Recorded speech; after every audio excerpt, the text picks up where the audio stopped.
All right, we want to welcome Jimmy Medlock to the show. You can see him right there as picture, and he's going to be coming on here the show here momentarily. But I just want to give you a brief background about Jimmy. So he was born in Columbia, South Carolina, and he always believed in serving and helping and protecting people. And so Jimmy actually served in the United States military for 20 years, achieving the rank of Master Sergeant, holding almost every enlisted leadership position from team leader to first sergeant. He believed in teaching and mentoring from the football fields to the battlefields. And we'll talk about that a little bit later as we go on into the show.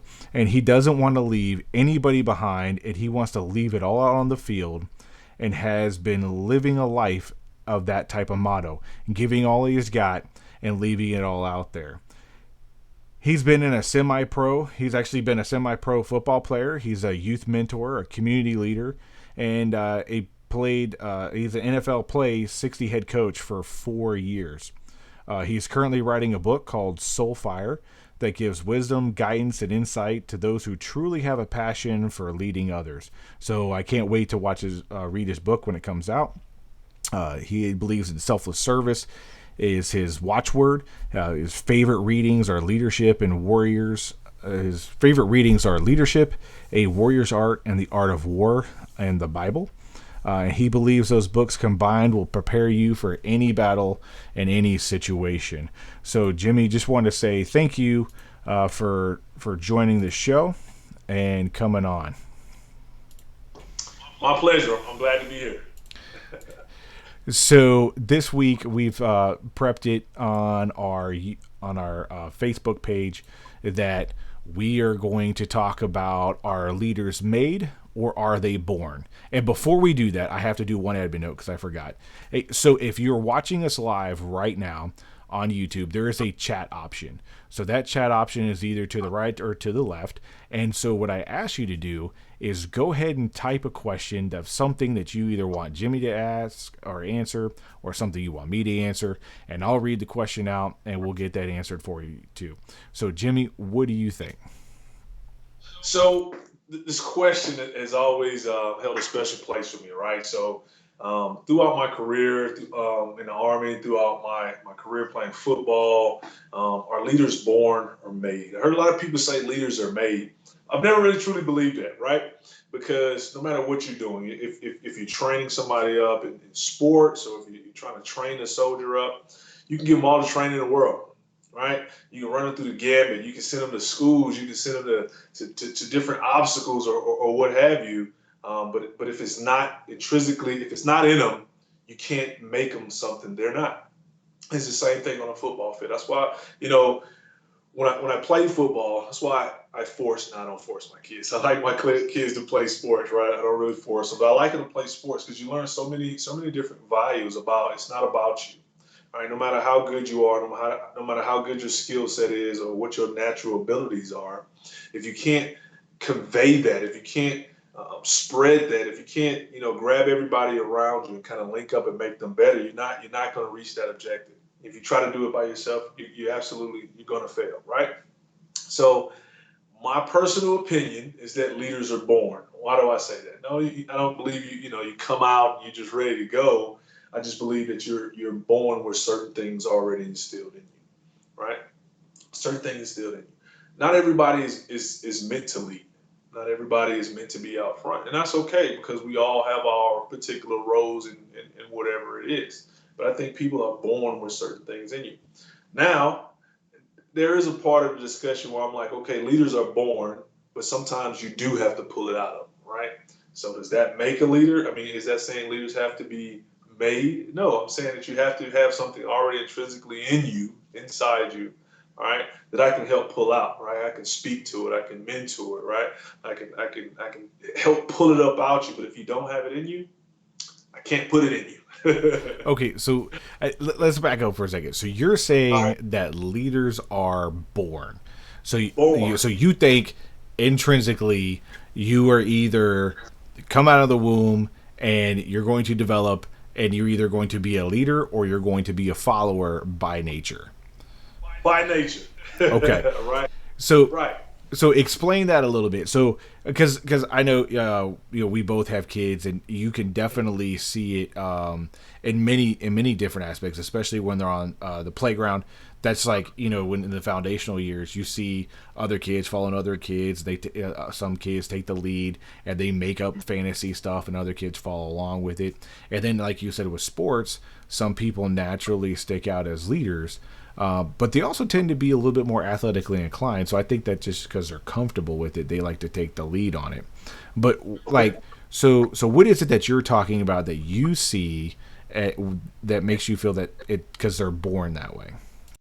Okay, so I'll use youth sports on this one. Okay, so you have a bunch of kids, all of them, of course you have some that are more naturally athletic inclined than others, but you have essentially a group of kids, right, around the same age, and you try to develop them. So you don't know, they're all strangers to you at this point when you first get a new team. So you don't know, right? Or if you're getting sold, you don't know who they are, where they come from. You don't know their family dynamics yet, or who their parents are. So you got a blank slate, and you try to instill, right, encourage, motivate the same thing in all of them, right? And even the ones that are more reluctant, you start to notice the things that they have in them already. You can kind of help them bring it out, and once they reach a certain level of comfortability, then they start to exhibit those behaviors. However, you have some kids that are comfortable in their own skin. They know who they are, and you try to put them in different positions, and you teach them the same things, and they don't want to do those things. They don't have an inclination to do those things. Even if you make them do it, they do it in a different way. They may be able to do it and reach a certain level of success doing it, but it's not who they are, and it's not essentially what they want to do. You take another person that has that something in them, and you give them those same tools, those same little nuggets that you put in them, and they will excel at them because they want them, and it speaks to what and who they are. So you can train and coach up and mentor, but if it's in you, it's in you, and if it's not, it's not, and that's okay. So when you say it, so what is it? What is it? I'm pretty sure like every expert ever tried to explain what it is, right? Um, but for me, the it the it factor is the thing that you recognize. Once you I say, let's go to soldiers now. Let's speak to soldiers. Get away from sports for a minute. So if I have a batch of soldiers, and I'm giving them the same level of training, putting them under the same level of stress, they have the same level of aptitude. If I got a good group of soldiers that I'm training and I'm coaching and I'm mentoring, the it factor is when they start to exhibit different things outside of that instruction, or that guidance, or that mentorship.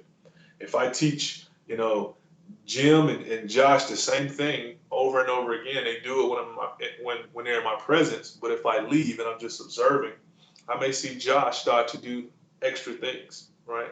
I may see him, bring some food over for the rest of the soldiers, or he might start encouraging people to do different things. Hey, stretch. Hey, do this. Hey guys, we should do this instead of doing that. Or hey, or he'll pull the group together and start talking to them, or speaking to them. Right? Same guys, same aptitude. Both of these guys are pretty confident, but you might see some people start exhibit different things under that tutelage that others just won't if they get the same thing. So that, to me, that is that it factor when they start to exhibit those things outside of what you tell them to do. Okay, so how would you define leadership? Because I think how you define leadership is a direct correlation to what you define that it is. So, Okay. how would you define leadership? So first, I want to talk about like how my psyche wraps up into this ball of leadership. So you mentioned three books in my bio, right? And I read those books a lot. Um, Probably the most common one that everybody has heard if they're in leadership in any kind of way is the Art of War, right? Everybody know about Sun Tzu and the Art of War. A lot of people say it's a difficult read, is this, is that. Some people are forced to read it. But this book to me is not just about war. It's about, the psychology of the thing, how to overcome things, how to pull people together, and how to make others react to what you're doing, right? So it's like a whole psychological aspect to what's broken down in the book. And in the other book, Leadership, Warriors Art, I just stumbled on this book one day. I think somebody gave it to me. I can't remember how I got it. But the book was so good to me. I remember I wasted coffee on it one day and I had to go find it and buy another copy. But it's one of those 1,000-page books, right? It's a pretty big book. But it breaks down leadership into, it talks about values, personal values, right? It talks about love, fear, respect. It talks about the values that people learn and putting those into play as well, right? And of course, whether you're religious or not, whatever that is to you, everybody's heard of the Bible, right? So, or you have your own version of whatever Oh, your holy absolutely. books. Yeah, so the Bible, it gives lessons. It gives you stories to go off of. It's an inspirational book about things that happen, will happen, or what have you. But it put a lot of emphasis back on you, believing in others, and believing in something greater than yourself, right? So the Bible teaches you how to believe in others, believe in yourself, and believe in something greater than yourself, right? And you have another book, Leadership, the Warrior's Art, which teaches you how to apply all of those personal values to when you're leading, making decisions. And then you have Sun Tzu, the Warrior Art, which hits it from a psychological aspect of, how to make things happen without actually physically doing things, by placing yourself in certain positions, by doing this and doing that. So that's kind of my psyche for leadership. So whenever I approach leadership, what leadership is to me, for one, I would rather have whoever I'm leading love me versus fear me. I know that's another big, you probably do a whole other video on No, that one, but absolutely. I think love goes a lot more, way further than fear. Because if you love me, then I know that when we're in those rough situations, you will do what is absolutely necessary to protect, defend, or carry out what I say. And especially if I exhibit that same thing to you. If I'm willing to do those things and go that extra mile, then you're going to be willing to do that too.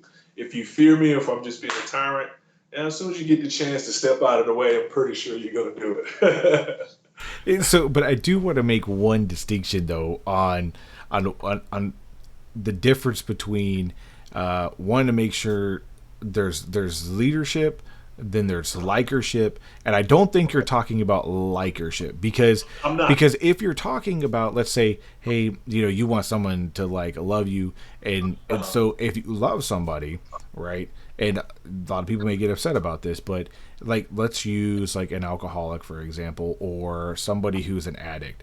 If you love that person, you're going to do everything you can to get them to stop doing a negative behavior that's detrimental to your life. Otherwise, you will literally love them to death if you don't. Ab- So Absolutely. when it comes to leadership, what I hear you saying is that you're not talking about likership, because like people are not going to like you just inherently, especially if you're doing what's their best interest and it's not what they want to do in the first place. So that's what I hear you saying. Absolutely, and that's a big part of it, and I'm glad you brought that up, because a lot of times, sometimes it takes, when I'm mentoring my leaders to eventually take my place, whatever it may be, whatever capacity.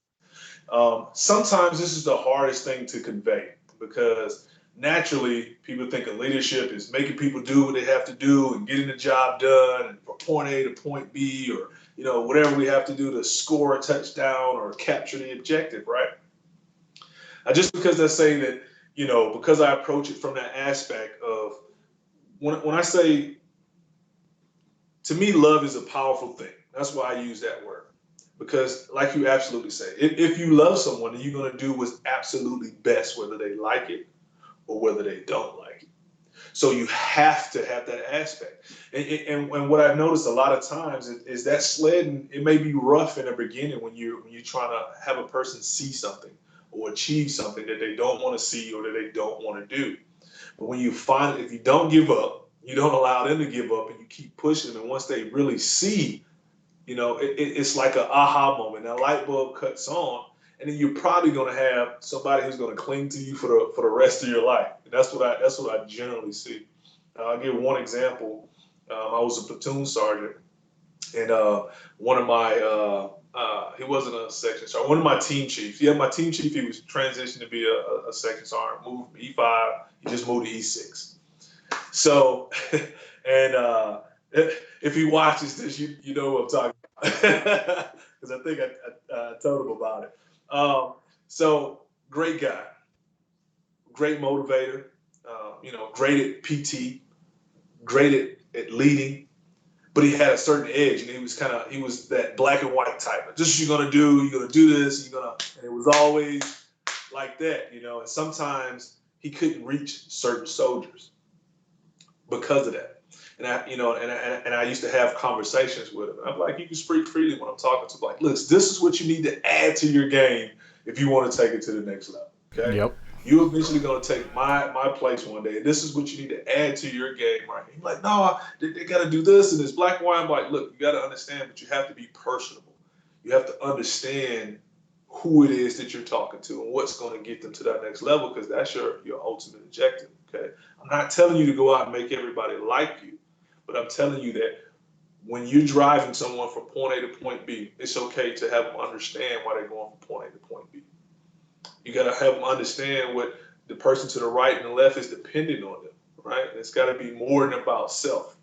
And if you can get those people on board on the same mind frame and know that what you're telling them or what you're having them do is to the best interest of everyone, and you're right there with them, they're going to be more likely to do that versus you just rah, rah, rah, be quiet, just do it. Absolutely. So, and for anyone who's watching, if you have a question for Jimmy or myself, please go ahead and hit the chat box. I know some people got in a little bit late on that, but you're absolutely right. So there's a difference between positional power and actually true leadership, which is influencing people to do the things that they need to do to either accomplish the mission or to even better themselves.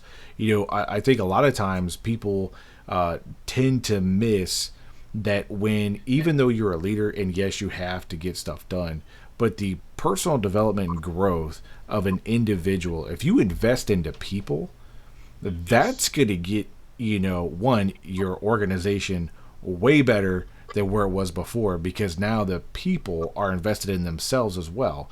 Where I'm sure you've been in organizations where people just weren't invested in themselves, and they weren't invested in the organization because they didn't think anyone cared about them. They were just a means to an end. So you're absolutely right when you say, you've got to get people to see, one, the bigger picture, and two, why they're doing what they're doing. To inspire them to do it, and two, to coach them to get them there.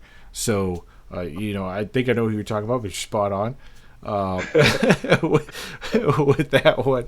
So getting back to the innate characteristics, since you say that they're born, I slightly disagree with you.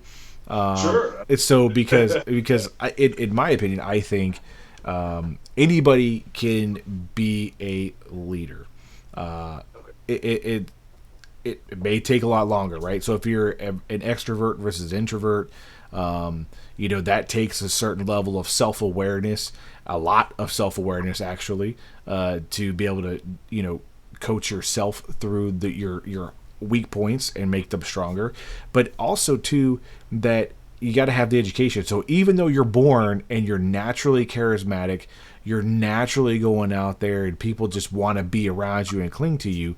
But if you don't further on with the education and the knowledge and the perseverance to continue to better yourself personally, you're just going to be a guy out there flapping in the wind who people like to hang out with. But it doesn't make you a leader.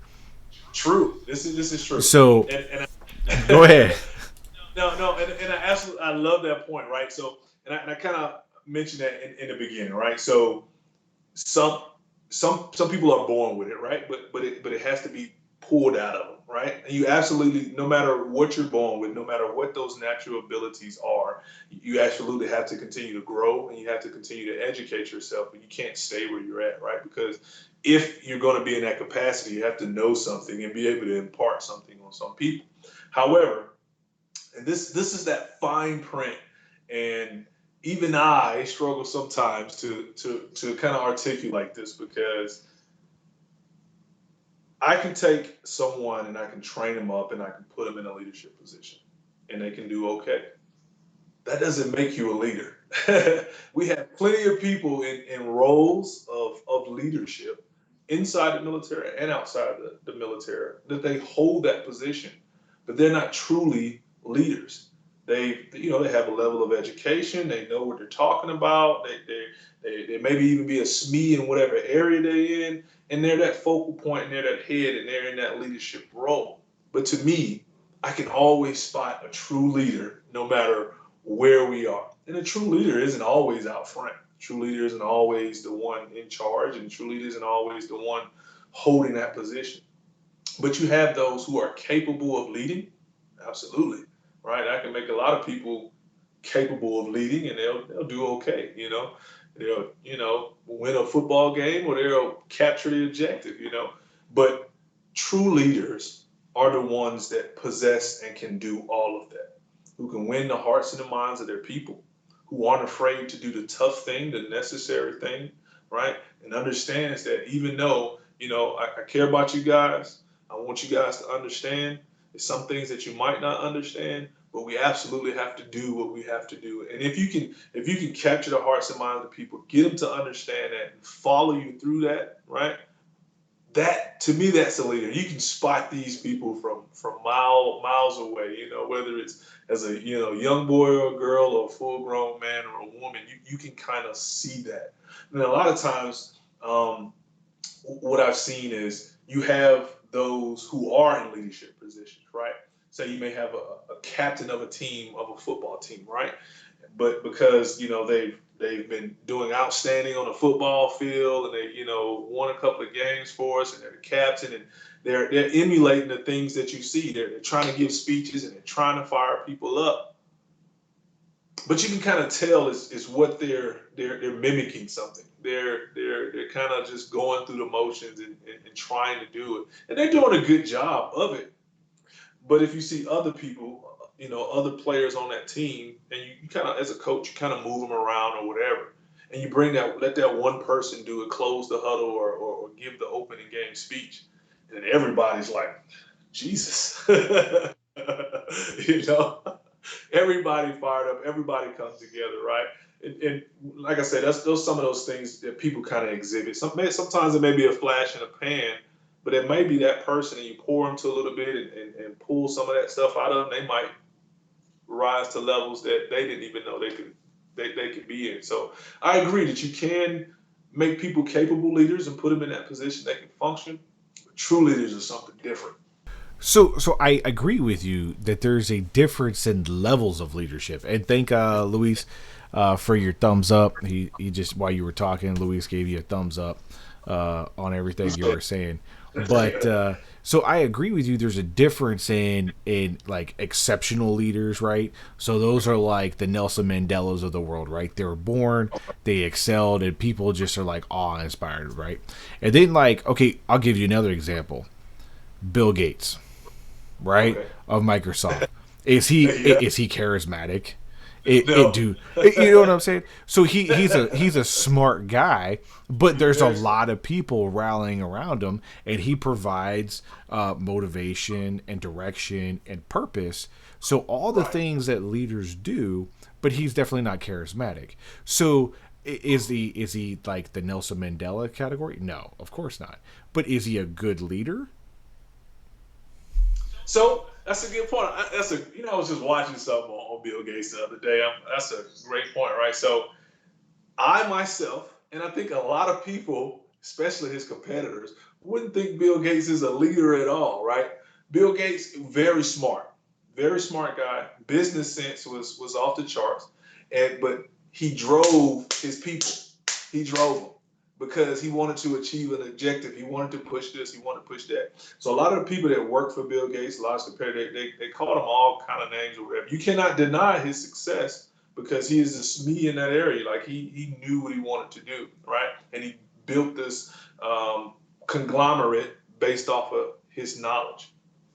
But I think it got to a point where he had to, once you started get to a certain level, you have to incorporate other people inside your organization to help you push those objectives. So I wouldn't necessarily categorize him as a leader. Is he an executive? Absolutely. Is he smart? Absolutely. Does he know what he's doing? Of course he does. And you take him and pair him with the leader, man, the sky is the sky is the limit.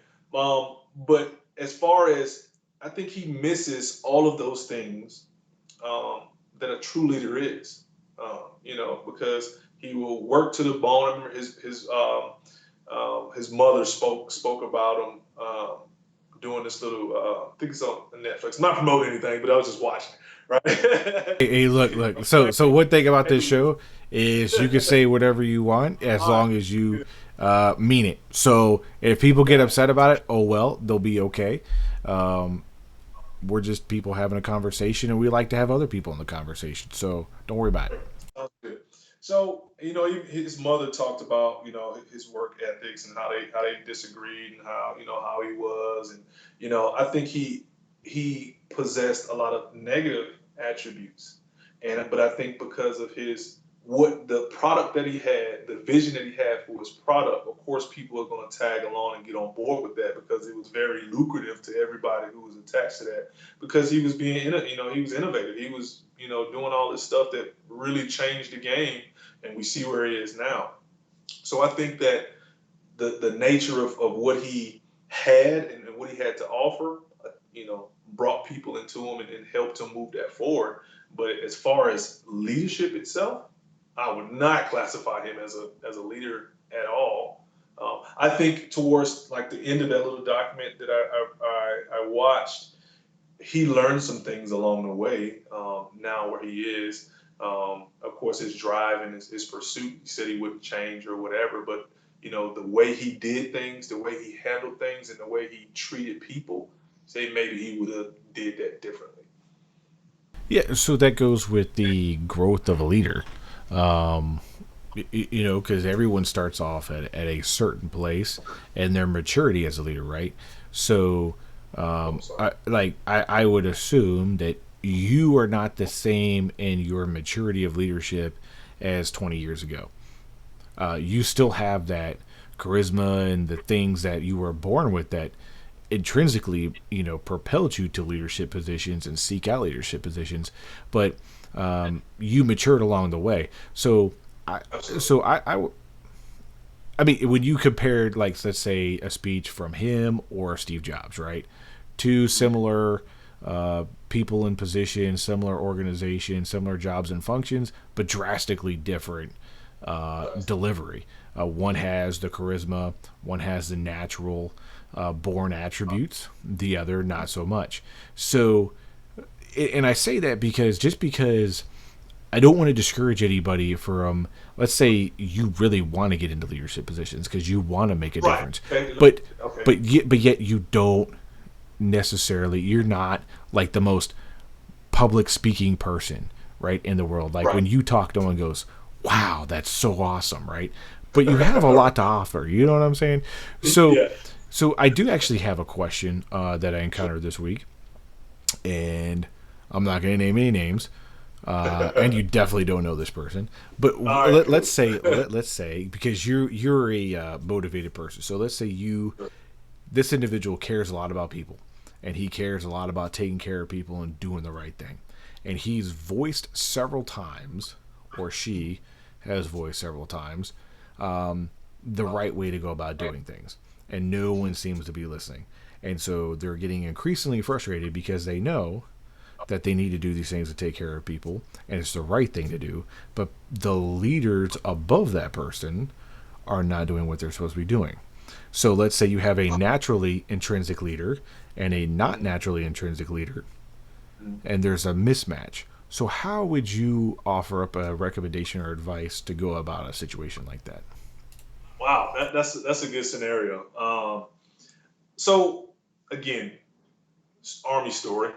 So I had a team leader. I was in the ESB, and so this guy was, you do stuff like run and call cadence and stuff like that. he couldn't carry a tune to save his life. Um, didn't really know but like one cadence, right? That would probably annoy most people. Um, didn't really know how to uh, really didn't know how to win the hearts and minds of his people. Didn't he would say things, but he did he same way he couldn't give those speeches, but he would try to. It would come out a little different. So not really smooth, not really charismatic at all. It's kind of rough around the edges, but I could see it. The want, the desire was there, and the things that he was trying to do and convey were absolutely the right thing. However, his squad would never listen to him. He would come and he would tell me, "I want my team to be the best, and I want to do this." Okay, but look at him right now. They're over there wrestling, and that one's Burger King, like, and no, everybody else is out there, grounding their equipment and stuff. So what's going on? So I had to, so I had to get my platoon sergeant to trust me. I said, "Hey, sir," I mean my platoon leader. I told him, I said, "Hey, sir," we were a pretty good match, but I said, "I'm gonna fire him." He was like, "What?" He was like, "No, we're not gonna do that. Why do you want to fire him?" I was like, I need to pull him away for a minute, and I need to, have him close to me. I want to teach him some things. I want to put a little stress on him, right? I want to up his desire to want to lead his team. I'm gonna have him do some other stuff. And I said, just watch. If we pull him away, I'm gonna work with him every day. I'm gonna have him do some other stuff, right? And I'm kind of mentor him a little bit. But I said that time away, when I pull him away, I'm gonna put him on like a probationary period, right? Make him think about some things. It doesn't have to be done in the way I did it, but that was just a tool that I was using to do him. So I kind of said, I'm gonna take you away from your team for a little bit because I don't know if you're doing. I knew he was doing the right thing. I don't know if you're doing the right stuff. I don't know what you got going on. I'm gonna pull you away from a little bit. You're gonna come work in my office for a little bit. You're gonna do some stuff, and we're gonna have some conversations. And if you don't jack up during that process, I turn you back loose to your team. And so I kept him away maybe like 2 weeks, and it was burning him up every day. I had him doing like this, admin stuff, and he wanted to get back out there. But I would just drop little nuggets, well, what would you do in this situation, or why would you think they were doing this versus doing that? Or, if you kind of force them or make them do the things that they don't want to do, they respect you a lot more, and instead of trying to give them everything they want or whatever. Don't try to be like me or like this guy. Be who you are.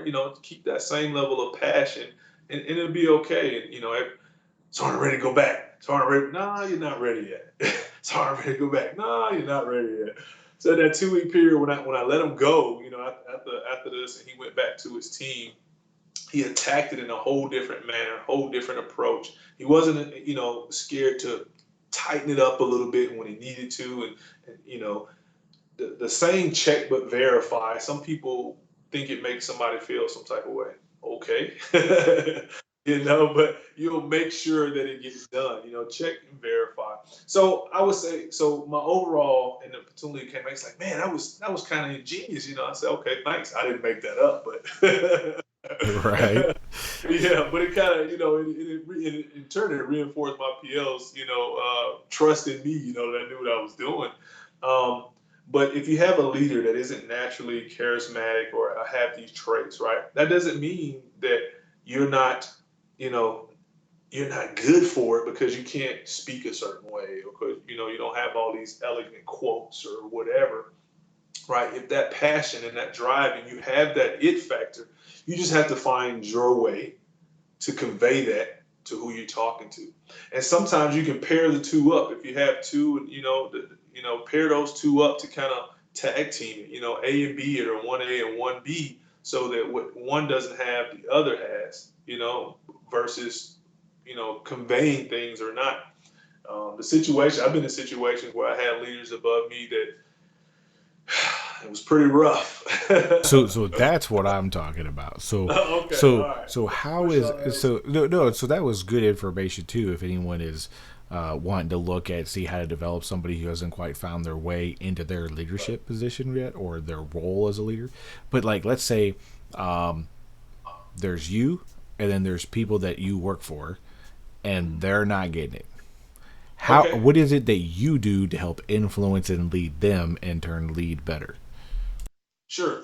So I had a I had a leader above me, and I was still doing my tenure as a platoon sergeant. This is kind of a perfect example. I went through everything with this platoon, right?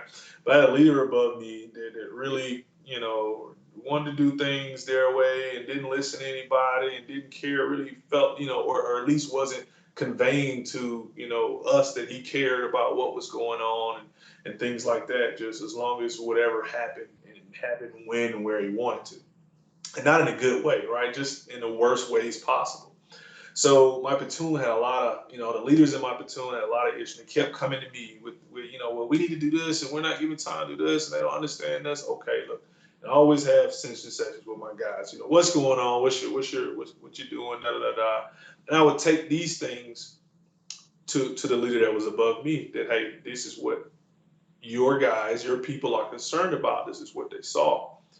But it reached a point where I guess the leader felt like it was me and not the people, right?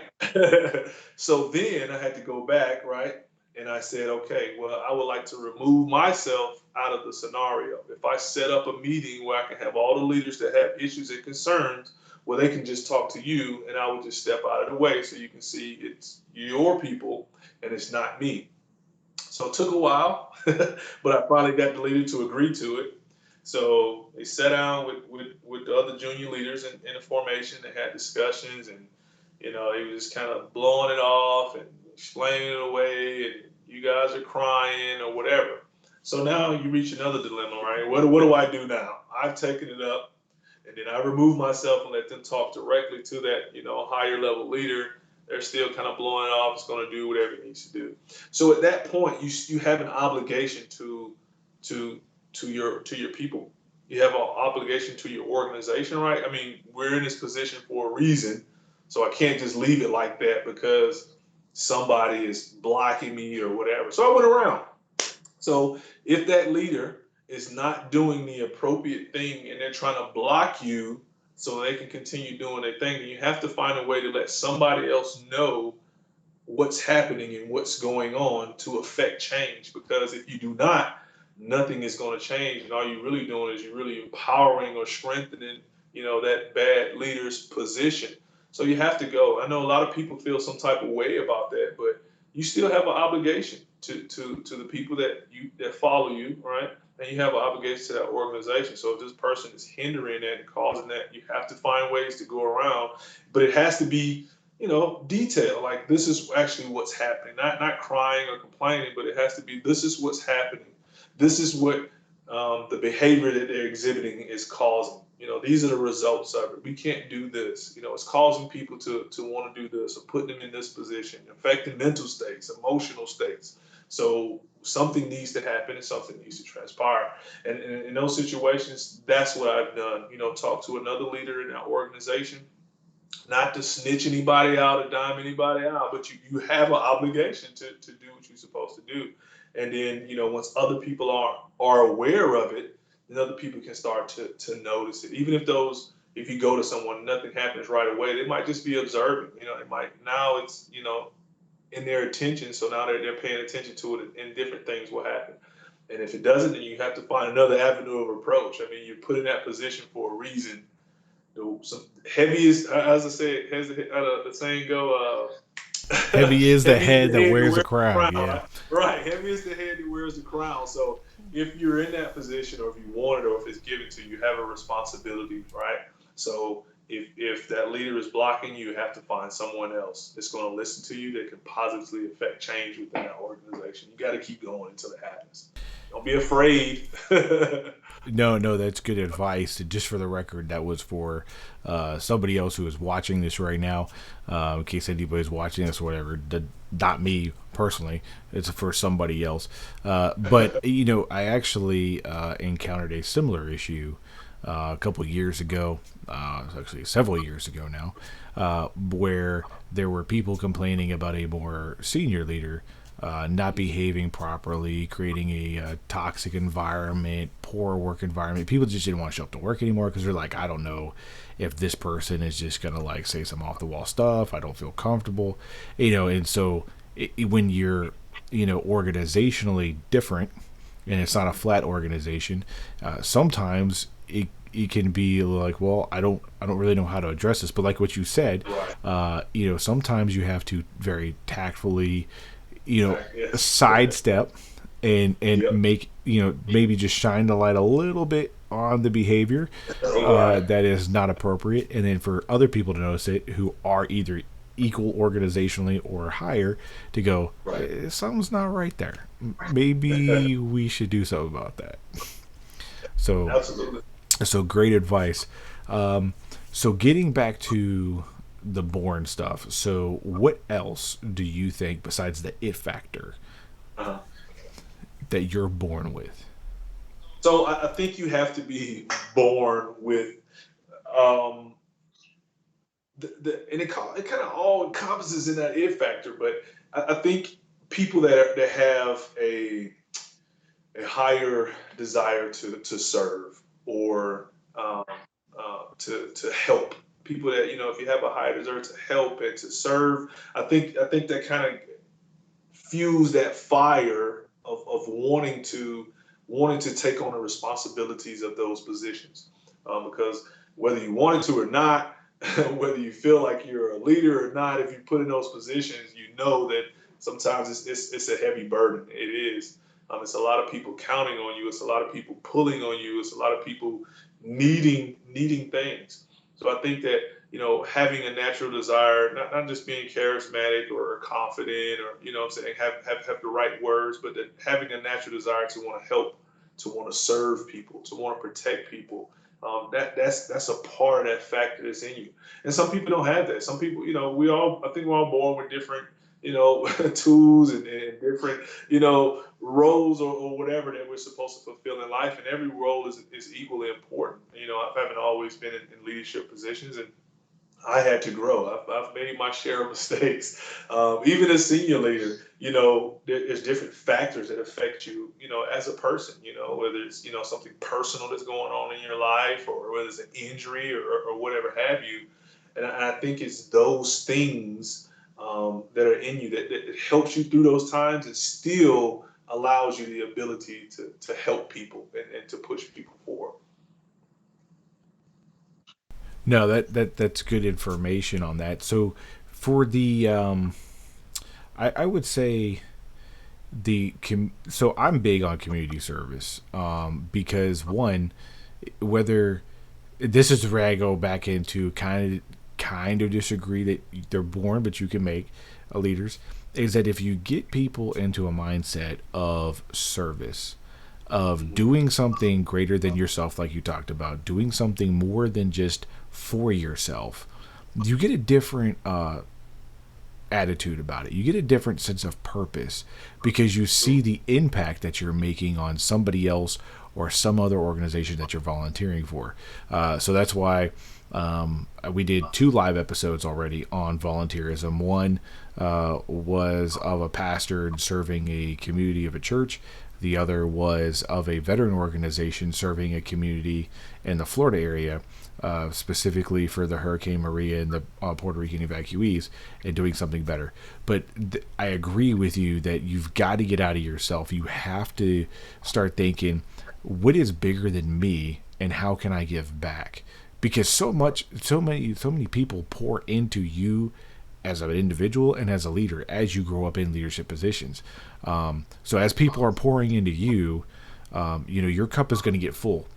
So Mhm. people can. So who are you, filling Right. into, and where are you filling into? So Right. what is your aspect on that? So I think that's a very good point. Um, and so even when you talk about things like volunteerism or more people getting involved, and you're absolutely right, right? It kind of gives you the angst to want to get out there and do it more. But even if you take that same group of people and they're all fired up and they want to give back, not everybody in that group of people wants to step out lead it or coordinate it. They're more than happy to be a part of it, to donate their time and their services of it. But even in that group, you'll have those that want to.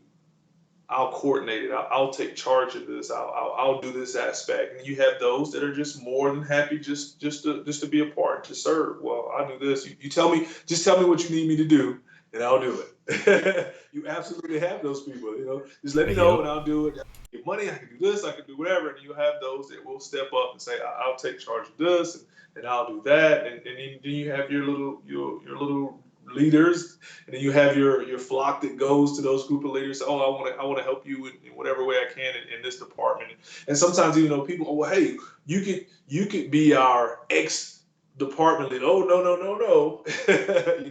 I would just like to help and to serve in this capacity. I don't want to step out. This is not my thing. So like I said, you have people that would love that they like to be a part and they want to do. Just let's look at the U.S. Army or any military as a whole, right? You would look at that group of people that have stepped up to take on such a gigantic responsibility of protecting a nation. Knowing that we can go, off to war, we could possibly, not come home. There's different things. Even if you come home, there's different things you might have to deal with, whether it's things like PTSD or disability or whatever have you. That's you could say that everybody in that formation is a leader because of what they chose to step forward and do, right? And it's the same thing like the volunteerism. They want to be a part. They want to fight. They want to protect. But even in that group of people, right? I think they used to call it the 1% of the population or whatever that I steps up think to it's do less that. than 1% now. It's actually Yeah, okay, decreased. it was like 0.5 or something. So point 0.3, whatever. But even within that group of people, you have these people that take on this great responsibility. They want to protect and they want to help. But even in that group of 0.5 percenters, not everybody wants to step out front and take charge of whatever's going to happen. They just want to be a part of it and they want to do their piece of it. And you have those that are more, because I use football and I use the Army. I mean, there's different levels of weight to it. There's some things that translate, but there's different levels of weight. But the greatest responsibility I've ever had was people's lives in my hand, making decisions on what happens to people, where they go. Do they go on convoys? Do they not? That is a huge decision to make. I remember one point in particular. Um, I was at Drum and we were about to go to Afghanistan, and one of my soldiers at the time, she was on the phone with her mom, and we just kind of made a transition in different leaders, the one they had before and me, and I can't remember if her mom actually speak to me or no. I think she was on the phone with her mom. She was trying to make a point. She said, "Mom, but I said, can I speak to your mom?" She was like, "Yeah." And so I said, "How you doing, ma'am? I'm so and so, and I'm your daughter's leader. I'll be the one that's going to take her over there." And then she was like, "I just want you to tell me, just promise me that you'll bring my daughter back, and I'll buy you a 6-pack of beer when you get back, if you just bring her back." So at that moment, it was a split second, but it kind of felt like an hour, because in my mind, even as a leader, I was thinking, quickly, like, do I promise her that or do I not promise her that? What if I promise her that and something happens? So, like I said, it felt like an eternity for me, but in that split second, I told her, I said, I'm going with your daughter. I would do everything within my power to make sure she gets home. And if need be, I give my life to make sure she makes it home. Right. And that was the best answer I had, because it was honest and it was true without, promising her something that might not be in my hands. And she was perfectly okay with that answer and she accepted that answer. So I believe, you know, as leaders, you have to be responsible, but you also have to be mindful. And whenever you display selfless service or the willingness to put yourself, in harm's way versus those people, they'll be more ample to follow you to hell and back. No, you're absolutely right. I would probably argue. Well, it's not really argue. I agree with you, but a private 18-year-old guy or gal coming to serve in any branch probably has more responsibility on them than the Yeah, average person at whole. I mean, just the absolutely. fact that you require that person to be accountable for themselves and their actions, you require that person to be accountable for their equipment and what they're Yeah, signed for, and then all the things that they could potentially come into their possession and safeguard. And not only that, but also be responsible for another human being, like you said. that is You know, and that's never something that anybody takes lightly, is another human being's life or the never actions that influence another human being's life. right. Something as simple as a signature on a piece of paper, depending on that piece of paper, has huge weight and implications. And so, something definitely I don't think leaders should take lightly. Like you said, I do want to say, and I'm sorry if I'm butchering your name, but it's either Louis or Luis. Said Jimmy D is an amazing leader, and he's glad that you were put in his career path, and he never saw a leader that cares about the individual and organization more than you do. And I can echo that, having worked with you for a long time there, especially in some not so nice places. But Yeah, I definitely appreciate everything that you have done and that you continue to do. Um, so I definitely want to echo that comment. But I do want to change the topic a little bit. all We got right. about 7 minutes left here. Uh, Okay. so as you transition, let's talk about your leadership perspective. Has it changed or shifted going from a militaristic mindset going into a civilian mindset? And what are the biggest challenges that you have seen so far? So that's an excellent question, by the way. But I'm always here to so put you on the spot. You know what I'm saying? I So, appreciate it. I appreciate it. So, um, it's been kind of a battle because, even though, I've done a lot of things that I wanted to do, I'm at a point where, that I was ready. There's still some things that, I was in fear of letting go or missing out on when I transitioned. And it was still kind of teeter tottering, like how available do I still make myself as I'm pulling away? I found myself feeling guilty sometimes transitioning now to making sure that I was straight, make sure I was doing the right things, the interviews, and as I was going through like the classes to get out, and I still had soldiers that needed things. So I was kind of, how much do I still give it to them? How much do I do to myself? And then that fear of losing access to so many people to pour into. Now, who do I pour into? What do I do with all these things, all of these feelings? Who will I be able to give those to civilians? Will they listen? Will they understand? Um, so I'm still kind of balancing that out to try to figure out and make sure I position myself maybe in some kind of organization or something where I would still have an opportunity to affect and pour into people's lives, or maybe I just have to do it in a different aspect, and maybe not work.